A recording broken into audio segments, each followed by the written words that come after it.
नमस्कार दोस्तों, स्वागत है आपका अपने YouTube चैनल एससीआई में। मेरा नाम है हर्षित कश्यप और मैं इस वीडियो में आपके लिए लेकर आया हूं कंप्यूटर फंडामेंटल। जो स्टूडेंट इस समय कंप्यूटर सीख रहे हैं या कंप्यूटर पे काम कर रहे हैं, उनके लिए कंप्यूटर फंडामेंटल को जानना बहुत ज़रूरी है।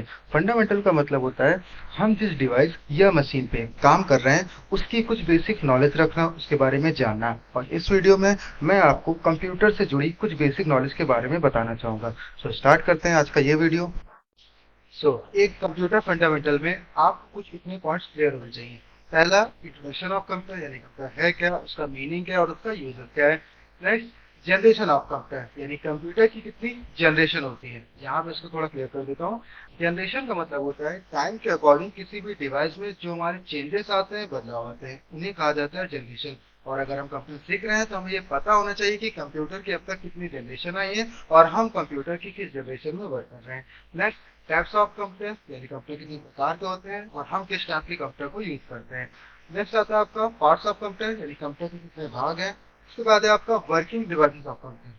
पार्ट्स का मतलब होता है कंप्यूटर के भाग और वर्किंग डिवाइस का मतलब होता है कंप्यूटर के सभी भागों को कंप्यूटर में कितनी डिवाइसेस में बांटा गया और वो किस तरीके से वर्क करते हैं।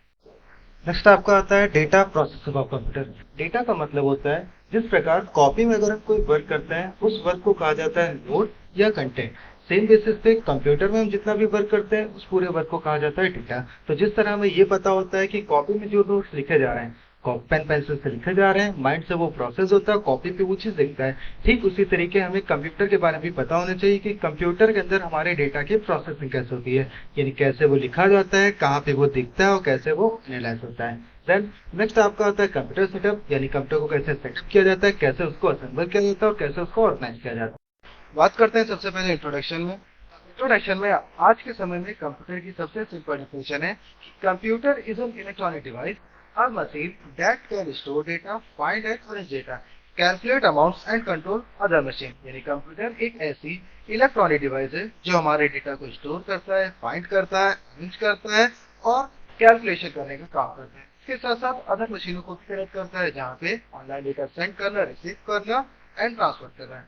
इसके साथ साथ कंप्यूटर जो वर्ड है वो आपका एक लैटिन भाषा के शब्द कंप्यूट से बना है जिसका मतलब होता है गणना करना। और इसी कारण कंप्यूटर को हिंदी में संगणक कहते हैं, ये ध्यान रखिएगा। कंप्यूटर जो आपका वर्ड है वो इंग्लिश वर्ड है, इसको हिंदी में कहा जाता है संगणक। इसका मतलब होता है गणना करने वाली मशीन यानी कि आपका एज ए कैलकुलेटर। अब बात करते हैं कंप्यूटर के यूजर्स की। तो कंप्यूटर के यूजर जानने का सबसे सिंपल तरीका है आप हमेशा कंप्यूटर का फुल फॉर्म ध्यान रखिएगा, क्योंकि फुल फॉर्म में अगर आप कंप्यूटर में हर एक अल्फाबेट का मीनिंग जान लेते हैं और उसका यूज जान लेते हैं तो आप उस पूरे वर्ड को भी अच्छे से समझ सकते हैं। जिस बेसिस पे सी फॉर कॉमनली एंड कमांडली यानी कंप्यूटर एक ऐसी कॉमन मशीन है जिस हर इंसान यूज कर सकता है, ऑपरेटिंग है जिस हर इंसान ऑपरेट कर सकता है, कंट्रोल कर सकता है, प्लस ये भी एक मशीन है यानी ये भी एलिमेंट से बनी होती है, टेक्नोलॉजी से बनी है। इसके साथ साथ पी फॉर पर्टिकुलर। पर्टिकुलर का मतलब होता है विवरण, जिसको हर एक काम में यूज किया जा सके। जैसे कंप्यूटर को पूरा वर्ल्ड वाइड यूज किया जाता है यानी इसका पूरे संसार में अलग अलग काम में अलग अलग तरीके से यूज किया जाता है। Then U for use for यानी कि उपयोगी है, कहाँ कहाँ। ट्रेड एंड टेक्नोलॉजी यानी इसका व्यापार में यूज किया जाता है, टेक्नोलॉजी में इसका यूज किया जाता है। इसके साथ साथ एजुकेशन सेक्टर में, स्कूलों में, कॉलेजेस में भी हम कंप्यूटर को काफी ज्यादा यूज करते हैं। एंड फॉर रिसर्च यानी कि खोज करने के लिए भी कंप्यूटर का काफी ज्यादा यूज किया जाता है। So computers are commonly operating machine and particular. This is used for trade, education and for research. यानी कंप्यूटर एक सामान्य नियंत्रित मशीन है जिसका उपयोग हम व्यापार में, शिक्षा के क्षेत्र में खोज करने के लिए करते हैं। नेक्स्ट आपका होता है कंप्यूटर को बनाया किसने था। तो कंप्यूटर को बनाने वाले थे Charles Babbage, he is the father of computer. इन्होंने कंप्यूटर की शुरुआत करी थी सन 1822 में और उसको बनते बनते आ गया था 1837। और 1837 में फर्स्ट मैकेनिकल कंप्यूटर का आविष्कार हुआ था, ये ध्यान रखिएगा। स्टार्टिंग हुई थी आपकी 1832 में एंड उसका इन्वेंशन हुआ था 1837 में। उसके बाद नेक्स्ट आपका आता है जनरेशन ऑफ कंप्यूटर, यानी कंप्यूटर की कितनी जनरेशन है। तो कंप्यूटर की जो फर्स्ट जनरेशन है उसकी शुरुआत हुई थी सन 1940 में, जो 1956 तक वर्क करी थी। और इस जनरेशन का नाम है वैक्यूम ट्यूब। इसका मतलब है जैसे आज के समय में जो हम कंप्यूटर यूज करते हैं वो आपके सीपीयू बेस पे वर्क करते हैं, यानी उनका सारा काम सीपीयू प्रोसेसर से होता है। बट जो हमारी पहली जनरेशन थी उनका सारा काम वैक्यूम से होता था, जो इस टाइप की डिवाइस थी। और इन वैक्यूम से आपके ये कंप्यूटर ऑर्गेनाइज किए गए थे जो फर्स्ट जनरेशन में थे। देख सकते हैं सेटअप इतना बड़ा है, बट वर्किंग उतनी बेटर नहीं थी क्योंकि शुरुआत में लोगों के पास टेक्नोलॉजी की कमी थी, एलिमेंट की कमी थी, जिस वजह से उन्होंने फर्स्ट जनरेशन में जैसा कंप्यूटर आविष्कार हो सकता था उस समय उन्होंने किया, आविष्कार ही कर दिया, यही बहुत बड़ी बात थी। इसके बाद जैसे जैसे आपका टाइम बढ़ता गया उसको रिप्लेस किया गया, जिसमें फर्स्ट जनरेशन का रिप्लेसमेंट हुआ सेकंड जनरेशन में, जिसकी शुरुआत 1956 में हुई, जो 1963 में वर्क करी। और इस जनरेशन का नाम था ट्रांजिस्टर बेस, जो इस टाइप की एक डिवाइस थी। और इन ट्रांजिस्टर से आपके ये कंप्यूटर सेटअप हुए थे जो आपके सेकंड जनरेशन में थे। इसके बाद 1963 के बाद इसको भी रिप्लेस कर दिया गया और यहाँ से आपके स्टार्ट हुई थर्ड जनरेशन, जिसकी शुरुआत हुई 1964 से लेकर के 1971 तक। और इस जनरेशन का नाम था इंटीग्रेटेड सर्किट बेस, जो आपके इस टाइप के कंप्यूटर थे जो काफी हद तक बेटर होने लगे थे। इसके बाद आपकी स्टार्ट हुई फोर्थ जनरेशन, की शुरुआत हुई सन 1971 से लेकर के 1980 तक। और इस जनरेशन का नाम था VLSI, very large scale integration with micro processor base. यहाँ पे ध्यान रखिएगा, ये जनरेशन हमारे लिए थोड़ी इंपॉर्टेंट है क्योंकि यहाँ से आपकी शुरुआत होती है माइक्रो प्रोसेसर यानी कि CPU की, जो इस टाइप की एक डिवाइस होती है जिससे आज के समय में हमारे कंप्यूटर वर्क करते हैं। और इस प्रोसेसर से आपके ये फोर्थ जनरेशन में कंप्यूटर ऑर्गेनाइज होते हैं। अब आपके पास प्रोसेसर था तो हमारा कंप्यूटर भी काफी हद तक बेटर हो गया था। इसके बाद आपकी आई फिफ्थ जनरेशन, जिसकी शुरुआत हुई 1980 से लेकर के ऑनवर्ड, यानी कि अभी तक अब तक। और इस जनरेशन का नाम है यूएसआई भी कह सकते हैं और एआई भी कह सकते हैं। यूएसआई का फॉर्म होता है ultra large scale integration with microprocessor, then artificial intelligence. जैसा कि आपने सुना होगा, आज की जो हमारी जनरेशन है वो आर्टिफिशियल इंटेलिजेंस पे आधारित है, जो इस टाइप के कंप्यूटर क्रिएट करती है जो हम लोग आज के समय में यूज कर रहे हैं। तो इस तरह से आपके कंप्यूटर की अब तक टोटल 5 जनरेशन आई है, जिसमें से हम कंप्यूटर की 5वीं फिफ्थ जनरेशन में वर्क कर रहे हैं। नेक्स्ट आपका आता है टाइप्स ऑफ कंप्यूटर, यानी कंप्यूटर के कितने प्रकार हैं। तो मेनली कंप्यूटर आपके 3 प्रकार के होते हैं वर्किंग बेसिस पे। पहला आपका होता है analogue computer, second digital computer और थर्ड आपका हाइब्रिड कंप्यूटर। ये 3 तरह के कंप्यूटर होते हैं वर्किंग बेसिस पे, जिसमें first analogue computer. Analogue computer आपके वो कंप्यूटर होते हैं जिनका यूज हम फिजिकल मेजरमेंट करते हैं, जैसे तापमान, दूरी, गति, लंबाई, चौड़ाई, दिल की धड़कन आदि। इन सबको मेजरमेंट करने के लिए, मापने के लिए जिस कंप्यूटर को यूज किया जाता है वो आपका एनालॉग कंप्यूटर होता है। और इनका मोस्टली यूज आप हॉस्पिटल और इंजीनियरिंग सेक्टर में करते हैं। जैसे हॉस्पिटल में आपने इस टाइप की मशीन देखी होंगी, इसे कहा जाता है ECG मशीन। इसका काम होता है इंसान की हार्ट बीट को मेजर करना, यानी दिल की धड़कन को मापना। तो दिल की धड़कन को मापने के लिए जिस कंप्यूटर को हम यूज करते हैं वो आपका एनालॉग कंप्यूटर कहलाता है। तो इसका मोस्टली यूज हॉस्पिटल में किया जाता है। और इसी टाइप से कई सारी फिजिकल मेजरमेंट की मशीनें होती हैं जो इंजीनियरिंग सेक्टर में भी यूज किया जाता है, तो उन्हें हम एनालॉग कंप्यूटर कहते हैं। उसके बाद नेक्स्ट आपका आता है डिजिटल कंप्यूटर। तो डिजिटल कंप्यूटर एक इलेक्ट्रॉनिक कंप्यूटर है जो हमारे डेटा को संग्रह करना, गणना करना, खोजना तथा अन्य मशीनों के साथ जोड़ने का कार्य करता है। यहाँ पे थोड़ा क्लियर करते हैं। आज के समय में आप कंप्यूटर की जितनी भी डेफिनेशन सुनते हैं कि computer is an electronic device, a machine that can store data, find and data, तो ये सभी डेफिनेशन ज्यादातर डिजिटल कंप्यूटर की होती हैं, क्योंकि डिजिटल कंप्यूटर को पूरे वर्ल्ड में सबसे ज्यादा यूज किया जाता है। इनफैक्ट हम जो कंप्यूटर यूज करते हैं, जिसपे काम करते हैं, वो आपका डिजिटल कंप्यूटर में ही आता है। इसके साथ साथ डिजिटल कंप्यूटर को ही साइज के आधार पर 4 टाइप्स में डिवाइड किया गया है, क्योंकि इसकी वर्किंग काफी ज्यादा है, जो आपके कहलाते हैं 4 टाइप्स के: mini computer, micro computer, super computer और मेन फ्रेम कंप्यूटर। ये आपके 4 प्रकार के कंप्यूटर होते हैं जो डिजिटल के ही पार्ट्स हैं on the basis of size. जिसमें से मिनी में आपके इस टाइप के छोटे कंप्यूटर आते हैं, जैसे टैबलेट हो गए, आपके कैलकुलेटर हो गए, स्मार्टफोन हो गए और लैपटॉप वगैरह हो गए। Then second macro. मैक्रो में आपके आ जाते हैं नॉर्मल कंप्यूटर जो हम लोग यूज करते हैं, जैसे हम लोग के जो पीसी होते हैं, ये आपके माइक्रो कंप्यूटर कहलाते हैं जो पर्सनल वर्क में यूज किए जाते हैं। थर्ड आपका होता है सुपर कंप्यूटर, फोर्थ आपका होता है मेन फ्रेम कंप्यूटर। ये दोनों कंप्यूटर लगभग एज इट इज होते हैं, क्योंकि इन दोनों ही कंप्यूटर का काम होता है टेक्नोलॉजी क्रिएट करना। इट मीन्स कंप्यूटर बनाने के लिए भी हम कंप्यूटर का ही यूज करते हैं, जो आपके सुपर और मेन फ्रेम कंप्यूटर कहलाते हैं। देन थर्ड आपका आता है हाइब्रिड कंप्यूटर। तो hybrid computer is the combination of analogue and digital computer, यानी जिस पर्टिकुलर एक कंप्यूटर में हम एनालॉग का भी काम कर सकते हैं और डिजिटल का भी काम कर सकते हैं, वो आपका कहलाता है हाइब्रिड कंप्यूटर, जो इस टाइप के एडवांस कंप्यूटर होते हैं जिसमें एक साथ आप एनालॉग का भी वर्क कर सकते हो और डिजिटल का भी वर्क कर सकते हो। इसके बाद पॉइंट आपका आता है पार्ट्स ऑफ कंप्यूटर, यानी कंप्यूटर के कितने भाग होते हैं। तो आज के समय में कंप्यूटर के मेनली दो ही पार्ट्स हैं, एक आपका होता है हार्डवेयर, देन नेक्स्ट आपका होता है सॉफ्टवेयर। उसमें से hardware is a physical components of a computer that can be seen and touch, यानी हार्डवेयर कंप्यूटर का ऐसा फिजिकल पार्ट्स है जिसे हम देख भी सकते हैं और छू भी सकते हैं, जैसे mouse, keyboard, monitor, speaker, printer. ये सभी कंप्यूटर के ऐसे पार्ट्स हैं जिन्हें आप देख भी सकते हैं और छू भी सकते हैं, तो इन्हें कहा जाता है हार्डवेयर। देन सेकंड पॉइंट आपका आता है सॉफ्टवेयर।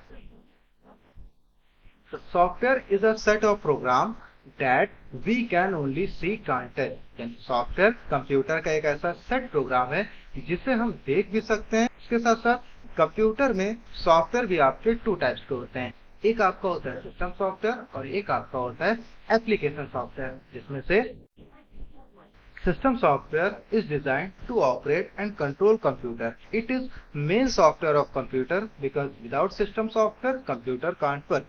यानी ऐसे सॉफ्टवेयर जो हमारे कंप्यूटर को ऑपरेट करने के लिए, कंट्रोल करने के लिए बनाए गए हैं, और बिना सिस्टम सॉफ्टवेयर के हमारा कंप्यूटर वर्क नहीं कर सकता है, तो उसे कहा जाता है सिस्टम सॉफ्टवेयर, और इसे ऑपरेटिंग सॉफ्टवेयर भी कह सकते हैं। जैसे कंप्यूटर के अंदर सिस्टम सॉफ्टवेयर के रूप में हम यूज करते हैं माइक्रोसॉफ्ट विंडोज, लाइनक्स, मैक, और मोबाइल फोन में आपका एंड्रॉइड। ये सभी कंप्यूटर के सिस्टम सॉफ्टवेयर कहलाते हैं। इनके बिना कोई भी कंप्यूटर आपका वर्क नहीं कर सकता है, जिन्हें शॉर्ट में ओएस भी कहते हैं, यानी ऑपरेटिंग सॉफ्टवेयर। नेक्स्ट आपका आता है एप्लीकेशन सॉफ्टवेयर। तो application software are design to do a particular work, यानी ऐसे सॉफ्टवेयर जो एक पर्टिकुलर, एक स्पेशल वर्क के लिए डिजाइन किए जाते हैं, और जिस काम के लिए जो बनाए जाते हैं वही काम करने में वो माहिर होते हैं या कहें एक्सपर्ट होते हैं, तो उन्हें कहा जाता है एप्लीकेशन सॉफ्टवेयर। जैसे मोबाइल में जो हम ऐप यूज करते हैं उन्हें कहा जाता है एप्लीकेशन ऐप। सपोज जैसे आप कैमरा यूज करते हैं तो कैमरे का यूज है केवल फोटो क्लिक करना, आप उसमें स्टोर नहीं कर सकते हैं। गैलरी का काम होता है फोटो स्टोर करना, आप उससे क्लिक नहीं कर सकते हैं, तो इसी कारण इन्हें कहा जाता है एप्लीकेशन ऐप। और सेम बेसिस पे कंप्यूटर में आपके कहलाते हैं एप्लीकेशन सॉफ्टवेयर, जैसे माइक्रोसॉफ्ट ऑफिस ऑफिशियल वर्क के लिए, टैली अकाउंटिंग काम के लिए, कोरल ड्रॉ डिजाइनिंग के लिए, फोटोशॉप फोटो एडिटिंग, और पेज मेकर पब्लिकेशन वर्क के लिए। नेक्स्ट आपका आता है वर्किंग डिवाइसेस ऑफ कंप्यूटर। तो कंप्यूटर के सभी पार्ट्स को कंप्यूटर में तीन तरीके से कन्वर्ट किया जाता है, यानी सभी पार्ट्स कंप्यूटर में तीन डिवाइसेस में काम करते हैं, जिसमें से फर्स्ट आपका आता है इनपुट डिवाइस, जिससे कंप्यूटर डेटा इनपुट करता है। सेकंड आपका आता है प्रोसेसिंग, जिससे डेटा को प्रोसेस किया जाता है। और थर्ड आपका आता है आउटपुट डिवाइस, जिससे कंप्यूटर हमारे डेटा को आउटपुट करता है, यानी प्रेजेंट करने का काम करता है। उसमें से इनपुट के रूप में हम माउस, कीबोर्ड, स्कैनर और माइक्रोफोन का यूज करते हैं, जिससे कंप्यूटर को हम डेटा भेजते हैं। और प्रोसेसिंग के रूप में आपका यूज किया जाता है सेंट्रल प्रोसेसिंग यूनिट का, जिससे कंप्यूटर हमारे डेटा को प्रोसेस करता है, एनालाइज करता है और कंट्रोल करने का काम करता है। तब इसके बाद आपका आता है आउटपुट डिवाइस। तो आउटपुट के रूप में हम यूज करते हैं mouse, monitor, speaker, headphone, projector, printer वगैरह। प्लॉटर आपने शायद नहीं जानते होंगे, तो प्रिंटर जैसे हम लोग पेजेस प्रिंट निकालते हैं, प्लॉटर से हम लोग बैनर वगैरह प्रिंट निकालते हैं। नेक्स्ट पॉइंट आपका आता है इनपुट डिवाइसेस ऑफ कंप्यूटर। तो इनपुट के रूप में हम यूज करते हैं माउस और कीबोर्ड, जिसमें से कीबोर्ड के बारे में आपको थोड़ा बता देते हैं। एक नॉर्मल कीबोर्ड हमारा इस टाइप का होता है, और एक नॉर्मल कीबोर्ड में आपकी 102 से 106 कीज होती हैं। जी हाँ, एक नॉर्मल कीबोर्ड जो होता है उसमें आपकी 102 टू 106 कीज होती हैं, जिसमें ऊपर जो आपको दिखती है सबसे फर्स्ट फ्लोर पे F1 से लेके F12, इन्हें कहा जाता है फंक्शन कीज, जिनका शॉर्ट में नाम होता है F1, F2, F10 वगैरह। देन उसके नीचे आपकी आ जाती है, इन्हें कहा जाता है सिंबल कीज, जहाँ से हम सिंबल वगैरह, हैशटैग, @ वगैरह यूज करते हैं। और उसके नीचे आपकी होती है अल्फाबेट कीज, जो टोटल आपकी 26 होती है, क्योंकि आपके 26 अल्फाबेट होते हैं। उसके बाद साइड में जो आप देख रहे हैं टैब से लेकर के बैक स्पेस तक, इन्हें कहा जाता है स्पेशल कीज।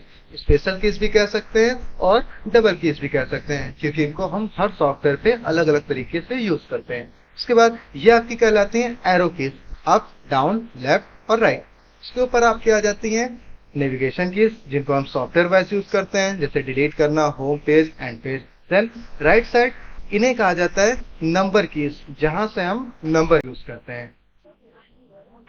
उसके बाद नेक्स्ट आपका आता है माउस। तो एक नॉर्मल माउस आपका इस टाइप का होता है, और एक नॉर्मल माउस में आपके दो कीज होते हैं, लेफ्ट और राइट, और बीच में एक स्क्रॉल बार होता है स्क्रॉलिंग करने के लिए, यानी पेज को अप डाउन करने के लिए, जिसमें से लेफ्ट की for visual thing and right की फॉर इनविजिबल थिंग, यानी कंप्यूटर में जितनी भी आपको फाइलें दिखती हैं, फोल्डर दिखते हैं, पिक्चर दिखती हैं, तो उनको ओपन कराने के लिए, ओके करने के लिए हम लेफ्ट की का यूज करते हैं और राइट का यूज करते हैं इनविजिबल के लिए।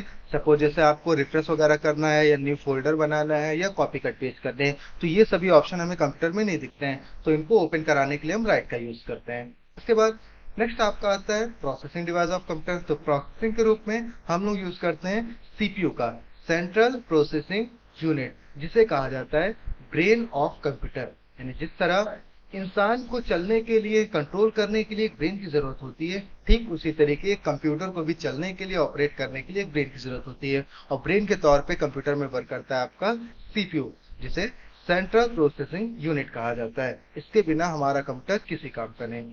उसके बाद आपका आता है आउटपुट डिवाइसेस ऑफ कंप्यूटर। तो आउटपुट के रूप में हम यूज करते हैं मैक्सिमम मॉनिटर का। तो मॉनिटर एक आउटपुट डिवाइस है जिसको शॉर्ट में हम वीडियो कहते हैं। वीडियो का मीन्स होता है विजुअल डिस्प्ले यूनिट, और इसके बिना कंप्यूटर आपका अधूरा होता है। तो हर इनपुट और आउटपुट डिवाइस के बिना कंप्यूटर आपका इनकम्प्लीट ही माना जाएगा।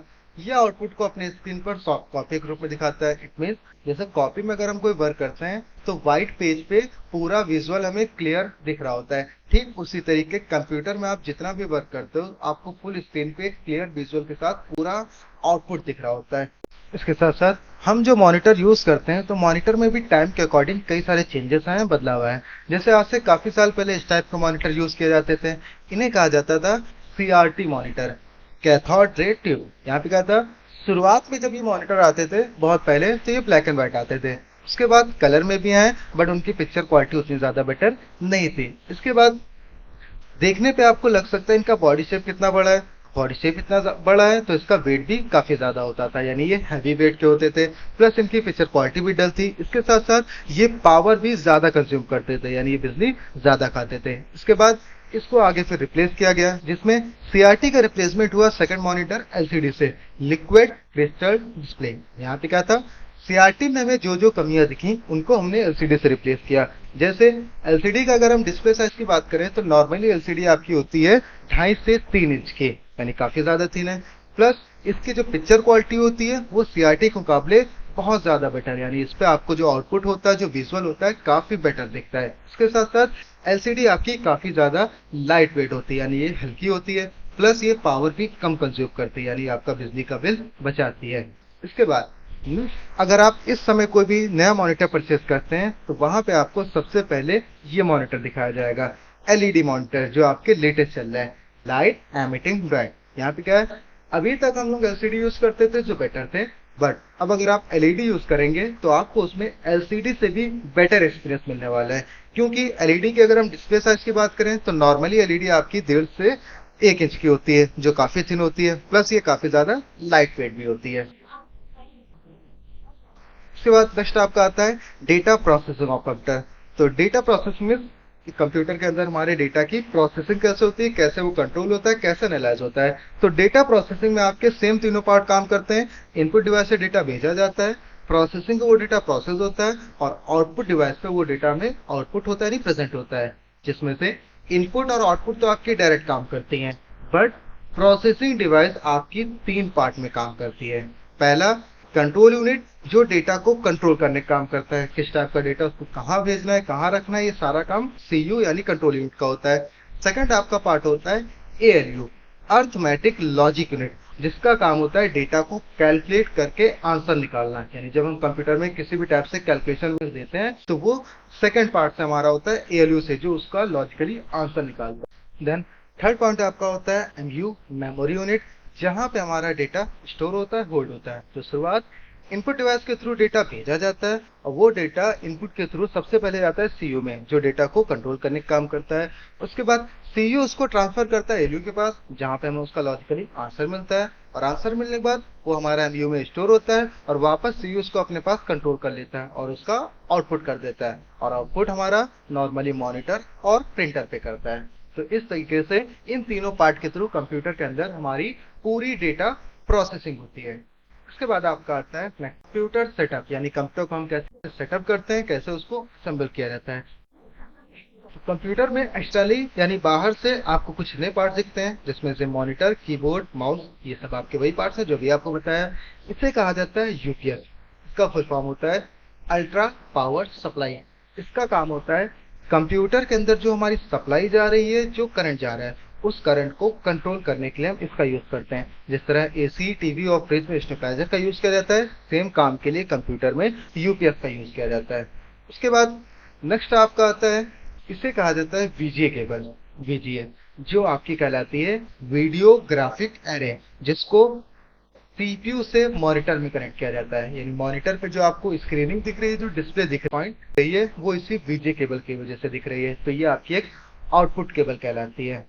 वायरलेस कनेक्टर जो कंप्यूटर में यूज होने वाली सभी वायरलेस चीजों को कनेक्ट करने के लिए यूज किया जाता है। जैसे आज के समय में कई सारे आपके वायरलेस माउस कीबोर्ड आते हैं, इसके अलावा वाईफाई कनेक्ट करने के लिए, इसके साथ साथ आज के समय में कई सारे वायरलेस प्रिंटर आ चुके हैं। तो उन सभी वायरलेस यानी बिना तार वाली डिवाइसेस को कनेक्ट करने के लिए इसी वायरलेस कनेक्टर का यूज किया जाता है। देन इसे कहा जाता है पावर केबल। और एक कंप्यूटर में आपकी दो पावर केबल लगती हैं, जिसमें से एक पावर केबल यूपीएस से सीपीयू को कनेक्ट करी जाती है और दूसरी पावर केबल यूपीएस से मॉनिटर को। इसके बाद इसे कहा जाता है माउस पैड, जिसपे हम लोग माउस चलाते हैं, माउस की वर्किंग करते हैं। तो ये सभी कंप्यूटर के एक्सटर्नल पार्ट्स कहलाते हैं, जो हमें बाहर से दिखते हैं। बट इसके अलावा भी कंप्यूटर में कुछ और पार्ट्स होते हैं जो इंटरनल होते हैं, जो होते हैं आपके सीपीयू के अंदर। सो बात करते हैं कंप्यूटर के इंटरनल पार्ट की, जो होते हैं इस सीपीयू के अंदर। लेकिन जिसे हम सीपीयू कहते हैं, उसे रियलिटी में सीपीयू नहीं कहा जाता है, इसे कहा जाता है कैबिनेट। यानी ये जो बाहर से आपको बॉडी दिखती है, फ्रेम दिखती है, इसे कहा जाता है कैबिनेट। कैबिनेट भी कह सकते हैं और केस भी कह सकते हैं। और इस कैबिनेट के अंदर आपके इतने सारे पार्ट्स सेटअप होते हैं, जो इस तरीके से असेंबल किए जाते हैं, ऑर्गेनाइज किए जाते हैं। जिसमें सबसे पहला मेन पार्ट आपका आता है ये, इसे कहा जाता है मदरबोर्ड। और इसकी इंपॉर्टेंस होती है हार्ट ऑफ कंप्यूटर के तौर पे। जिस तरह हमारी बॉडी को जिंदा रखने के लिए जितनी इंपॉर्टेंस हमारा हार्ट देता है, ठीक उसी तरीके एक कंप्यूटर को जिंदा रखने के लिए, काम कराने के लिए हमें इस हार्ट की जरूरत होती है, यानी इस मदरबोर्ड की जरूरत होती है। प्लस हमारी बॉडी में हमारे जितने भी कनेक्शन होते हैं, यानी बॉडी पार्ट्स, वो सभी हमारे हार्ट से होकर ही जाते हैं। यानी उनके सारे कनेक्शन नसों के थ्रू वो सब हार्ट से कनेक्ट होते हैं। ठीक उसी तरीके कंप्यूटर के अंदर आपके जितने भी पार्ट्स होते हैं, वो इस मदरबोर्ड से अटैच होते हैं इन वायर के थ्रू। जिसमें इस मदरबोर्ड में जो सबसे पहला आपका मेन पार्ट आता है, वो आता है ये सीपीयू, यानी आपका प्रोसेसर, जिसके बिना हमारा कंप्यूटर डेटा को कंट्रोल नहीं कर सकता, एनालाइज नहीं कर सकता है। उसके बाद में इसे कहा जाता है ऑप्टिकल ड्राइव, जो कंप्यूटर में इस टाइप से सेटअप होती है। और इस ऑप्टिकल ड्राइव के अंदर आपका ये फ्लॉपी ड्राइव पड़ता है, जिसके अंदर हम लोग डीवीडी पार्ट यूज करते हैं। जिससे आपको ध्यान होगा, शुरुआत में जब डीवीडी आती थी, कैसेट वगैरह हम लोग यूज करते थे, तो वो इसी डिवाइस के थ्रू कनेक्ट करी जाती थी। जिसमें सबसे पहला आपका ऑप्टिकल ड्राइव होता है, उसके अंदर फ्लॉपी ड्राइव आता है, और उसके अंदर हम लोग कैसेट को अटैच करते हैं, जो कंप्यूटर में आपको बाहर से इस टाइप से दिखती है। जिसमें हम लोग कैसेट को सेटअप करते हैं, लगाते हैं। जैसे पहले के टाइम पे हम लोग मूवी वगैरह और डेटा ट्रांसफर करना, रिसीव करना करते हैं। बट अब जो आपके करंट कंप्यूटर आ रहे हैं, उसमें ये पार्ट नहीं है, क्योंकि अब इसकी जगह पे हम लोग पेन ड्राइव वगैरह यूज कर लेते हैं। तो अब इसका काम खत्म हो चुका है। नेक्स्ट इसे कहा जाता है SMPS, switched mode power supply, जो इस टाइप से कंप्यूटर में बैक साइड स्टेबल होता है, जो हमको बाहर से इस तरीके से दिखता है, जिसमें हम लोग पावर केबल को कनेक्ट करते हैं। और इसका फुल फॉर्म होता है स्विच्ड मोड पावर सप्लाई। जिसका काम होता है कंप्यूटर के अंदर जो आपकी सप्लाई जा रही है, जो करंट जा रहा है, वो करंट पहुंचाने का काम इसी का होता है। और ये दो तरीके से काम करती है, एसी और डीसी। एसी जो इनपुट करंट होता है, और डीसी जो आउटपुट करंट होता है। एसी का फॉर्म होता है अल्टरनेट करंट। तो कंप्यूटर इस एसएमपीएस के थ्रू अपने अंदर एसी करंट लेता है और उसको आउटपुट करता है डीसी करंट में। और डीसी करंट होता है डायरेक्ट करंट, जो direct device to device supply करता है। और इस एसएमपीएस के अंदर आपका ये जाता है सिस्टम कूलिंग फैन। जब भी हम लोग सीपीयू को ऑन करते हैं, तो सबसे पहले एक आपको फैन की आवाज आती है और बाहर से इस तरीके से फैन चलता हुआ दिखता है।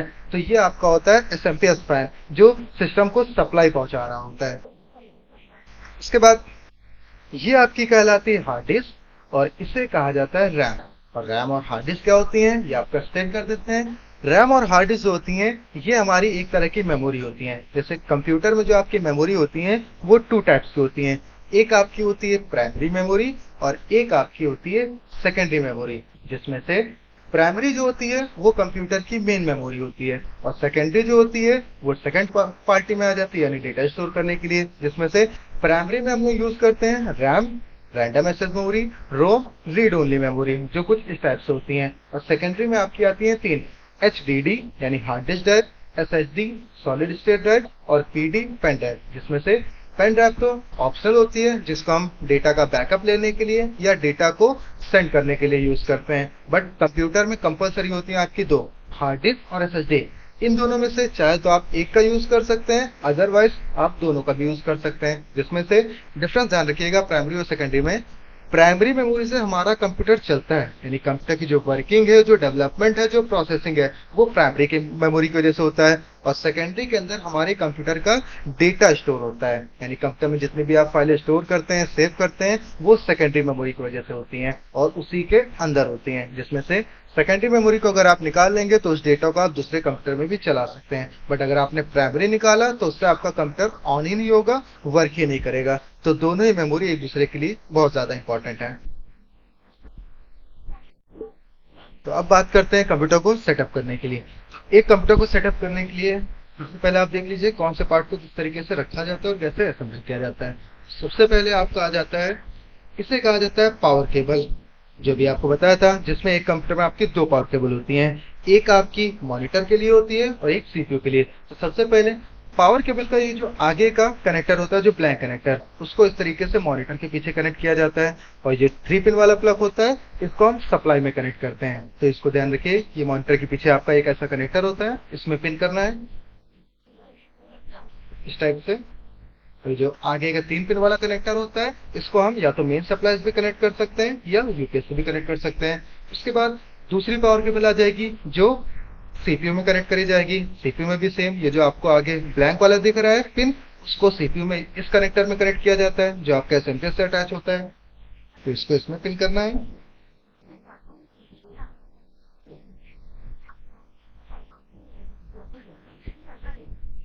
इस टाइप से, ठीक। उसके बाद ये जो 3 पिन वाला कनेक्टर होता है, सेम इसको या तो डायरेक्ट सप्लाई या तो यूपीएस। तो ये दोनों आपकी पावर केबल अटैच हो गए। उसके बाद ये आपकी कहलाती है वीजे केबल, वीडियो ग्राफिक एरे, जो आउटपुट केबल में आती है और इसको सीपीयू से मॉनिटर में कनेक्ट किया जाता है। ये इस टाइप से आपको 3 कलर में मिल जाएगी, नॉर्मली ब्लू आती है, व्हाइट आती है और ब्लैक कलर की आती है। तो इसको एक कनेक्टर आपको इस तरीके से सीपीयू में लगाना है। सीपीयू में जो आपको ये कनेक्टर में ब्लू कलर का पॉइंट दिख रहा है, सेम आपको देखिए स्लॉट दिख रहा है, इसे कहा जाता है वीजे पोर्ट। तो इस केबल को इस पोर्ट में लगाना है। और मदरबोर्ड में ये जो आपको जितने भी कनेक्टर दिखते हैं, इन्हें कहा जाता है पोर्ट, PORT पोर्ट।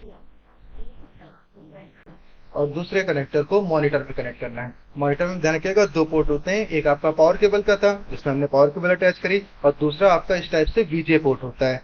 ये देखिए यहाँ पे भी आपको एक ब्लू कलर का पोर्ट दिख रहा है, तो ये वीजे पोर्ट होता है जिसमें वीजे केबल कनेक्ट करेंगे।